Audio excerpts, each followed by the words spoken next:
just want to say that Father Joe has so many ideas, and we appreciate all of his ideas. And overnight, during the cold, well, it doesn't surprise me that Father Joe thought of and suggested that we open our doors during that very cold time. He has such a compassion for people and folks that are in need. So I was not at all surprised. Been a big inspiration for us.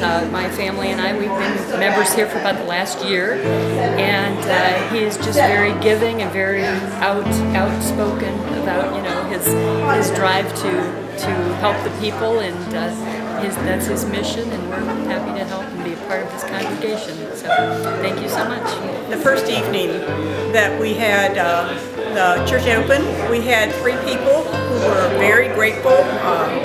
We socialized, fed them. We had brought in blankets and cots from the Red Cross, playing cards and games and stuff, and just had a good time with them. We are very, very proud of our pastor who has taken people in when it was so cold and runs an unbelievable food pantry. I just wanted to mention that Father Joe helps this building be a warm and safe place for not only the parishioners but all those around us. And we're very proud of him. If you remember back, it would have been January 7th and 8th when the first polar vortex came through, and it was 30 to 40 below on Monday night. And that was when we first opened up. And one of the things we discovered that night unexpectedly is that when people are released from prison in Mansfield, they are all, if they're from out of town, they're given maybe $50, but then they are dropped off at the bus station with a sweatsuit on. And there were 2 young men who had been dropped off at the bus station at noon to wait for their buses, one of which was running at 6:45 and one of which was scheduled for 9:30, and the bus station closes at 5 p.m. Luckily, there was some gentleman that was aware of this and went and actually picked these 2 young men up, took them to Harmony House. They were full, but they gave them some jackets, and they came here, brought them here, because they knew we were open. One of the young men, we were able to get him back to the bus station, and his bus finally did run about 7 o'clock. The other young man, the bus didn't run because it would have had to go through areas where it was a level 3 snow emergency to get to where he was going. So he ended up spending 2 nights with us. But we had the situation where he would have been out in 30 to 40 degree below, knowing no one, limited resources, no clothing other than a sweatsuit. Yeah, and I said, that's either a one-way ticket back to jail or death. So it was really, and he was a wonderful young man.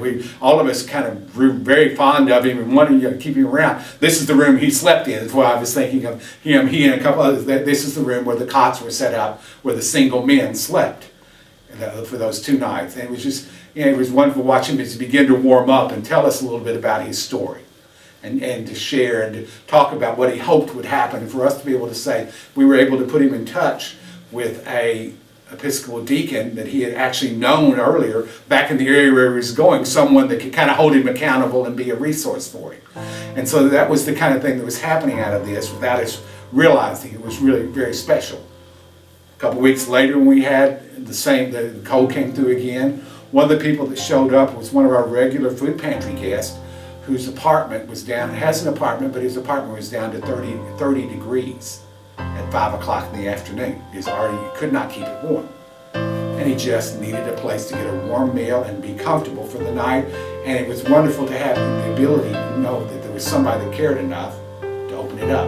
One of the interesting things that happened, even though we didn't have a lot of people, we had people that needed it, the first Thursday after we'd opened up in January, I had no less than 15 or 20 people at the pantry come up to me and say, "Thank you for opening up. I didn't need it, but it was good to know that if people needed it, there was a place." So there was a sense of the community that we live in, this neighborhood, really respect and really appreciate the fact that someone would go to the trouble of doing that. It wasn't that much trouble to work on this, which is really something that's really special to me. Our mission statement is to nourish our members and feed our neighbors.